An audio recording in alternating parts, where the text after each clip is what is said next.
Welcome to Inside ProMedica, your path to wellness. Brought to you by ProMedica Charles and Virginia Hickman Hospital, where your health is our mission. Each month, we bring you insights from leading medical experts, the latest advancements in care, and essential health tips to keep you and your family well. Let's get started. This is Kathy Williams, and with me on tonight's program is Dr. Melinda Wohlbold, and we are going to be talking about breast cancer diagnostic tools that are available to us. Dr. Melinda, thanks for joining us, for one thing. Thank you. Thank you for having me. So you are the radiologist at ProMedica here in Adrian, correct? Yes. Yes, I do breast radiology there. Yeah, and when we had talked off the air, that is your forte, breast radiologist. So you're reading things all the time. You probably have a really good insight into what's an issue, what's not an issue. Yes, I pretty much do breast radiology with mammograms and MRIs all day, every day, along with a couple other wonderful breast radiologists. So we're a good team of doctors that do this all day. Yeah.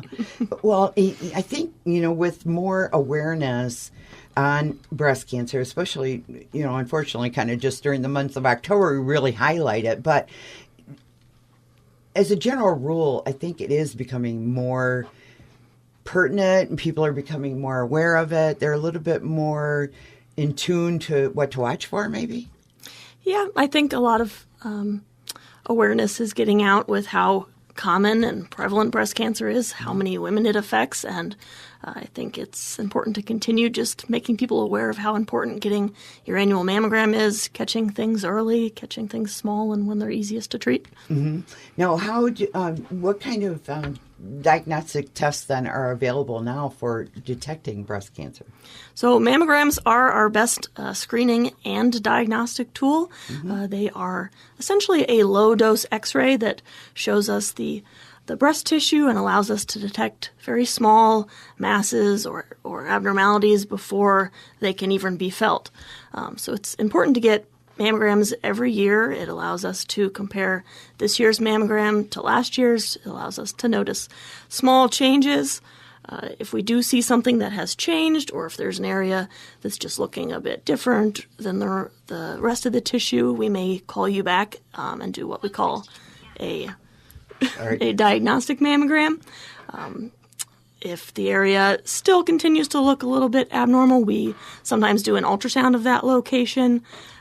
These ultrasounds are done when there's an abnormality on the mammogram or if you are feeling a lump, mm-hmm. and this allows us to determine if anything else is needed, such as a biopsy.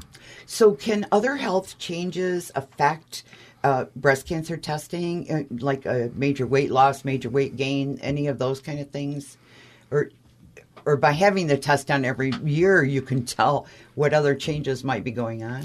Yeah, so changes like that can affect the way that your mammogram looks. Our technologists will often make a note on the study and say, this patient has had a significant weight loss compared to the prior mammogram, and we'll keep that in mind while we're looking at the images to help explain some of the changes there. But cancer's cancer, you're going to see it. Yeah. When should a person decide to get screened? Is there a general rule of thumb of what I need to think about? The general rule is that average risk women should begin getting mammograms at age 40. Okay. Now, there are certain criteria that if you meet, you might need to start mammograms earlier. This would include having a strong family history of breast cancer, having a known genetic mutation that predisposes you to getting breast cancers, or previous medical treatments that involved any kind of radiation to the chest. You can go over these risk factors with your doctor. They can determine if you can start at 40 or if you might need to start earlier.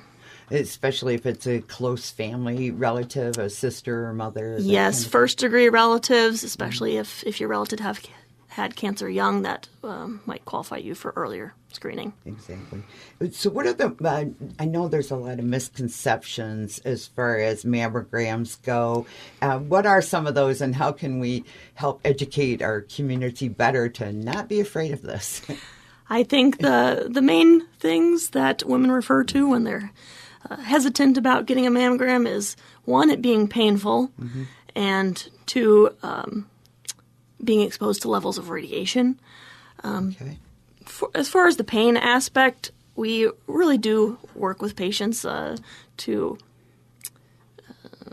alleviate any discomforts as much as you can. Really. Yes, we don't. There is some compression of the tissue involved with obtaining nice images that are diagnostic and easy to look for, but the technologist can work with you to only compress as far as is comfortable for you, and the compression only lasts for a few seconds while they're obtaining that image. So we do the best we can. If you say, I don't want that much compression, we'll get the best images that we can. So I would not let that be a barrier to obtaining a screening mammogram. Yeah. I mean, you and I were talking earlier about, I remember the old machines, and they really have come a long way since then. And, I have my annual at ProMedica here in Adrian, and the machines are better, and the technicians are wonderful. Yes, and they're quicker, less time being compressed. Yes. Yeah, exactly. So, some people think, well, I don't need a mammogram if I don't have any symptoms. There isn't necessarily symptoms, though, with all kinds of breast cancer, is there?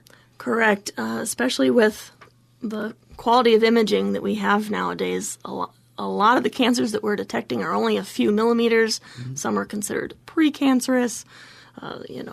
Masses less than a centimeter are being treated all the time. For most patients, that's not something you're going to feel. Of course, people do come in with things that they have felt, but the tiny lesions detected on screening are by far the most common.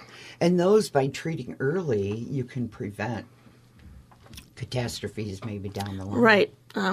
Quicker, shorter surgeries of smaller areas, shorter chemotherapy regimens due to small sizes of the tumor, everything. And they do they do most everything here in Adrian at the Hickman Cancer Center? I mean, you read the test, so then they decide probably which doctor you need to refer to. Right, yeah. All of your imaging can definitely be done in Adrian. We do the screening and diagnostic mammograms. We do the ultrasound. We have breast MRI available. Okay. And the MRI, then, that's just a little more detailed, correct? Yes.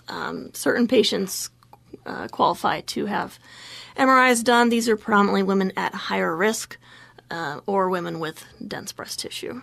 And dense means thick. Dense means there is a lot of glandular tissue. Okay, because that always confuses me. Right. It is a measure of how well the x-rays are penetrating that tissue. Okay. If I'm looking at a mammogram and there's a lot of glandular tissue within it, the x-rays don't get through as well, and the image just appears brighter. Okay. When the whole image is brighter, it can be harder to see tiny little, less than a centimeter developing lesions in that tissue. So sometimes an additional test would be recommended to help see within that dense tissue. That could be an MRI, which uses injected contrast to see which areas of the tissue are lighting up, or what is called an MBI, which uses a little bit of radioactive material to see which areas of tissue that tracer is accumulating in. And they use both of those types of things for all kinds of cancer, not just for breast cancer.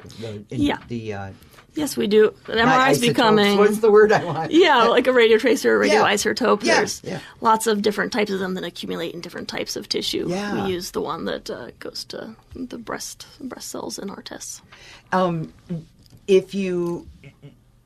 Of course, then the patient has a lot of options of what to do, and that's all, of course, done over with their family physician or referring physician. Yes, certain patients might be better suited to one or another of those tests just based on their history, their physical mobility, their insurance. There's a lot of things to go along with that. Yeah. So if our listeners, I'm sure, are interested in finding out more information, how can they find out more about breast cancer screening? Is there a place on the ProMedica portals or in their websites that... Yeah, our website has useful information, but I would say the number one step is just to get your screening mammogram. When you come in for that appointment, the technologist is going to go over your personal and family medical history with you. They enter all of that in the computer, and it actually calculates a percentage for your risk score. Oh. And that's a great starting point for discussions with your doctor, because then you can know if you are an average risk patient, if you are a high risk patient. The report will also give you your density score. So then you know if you need supplemental screening for your dense tissue. That mammogram report contains a lot of useful information. So they don't have to have a referring physician then to set up a mammogram? You should have a primary care physician just so that someone is seeing the results and ordering additional tests if you need it. That makes sense. Yeah. Otherwise, it's just kind of hanging out there. And Yeah.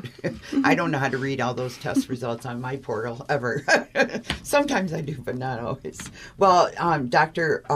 Woboldt, we really appreciate you giving us some time and going over some of this information with us. You know, it's October, so Yes. Hopefully we've learned a little bit more tonight on prevention and how the whole radiology part of breast cancer works. Yes, thank you for having me. This is good information to get out there. Thank you. That's it for this edition of Inside ProMedica, your path to wellness. We hope you've gained valuable insight into the exceptional care and services available at ProMedica Charleston, Virginia Hickman Hospital.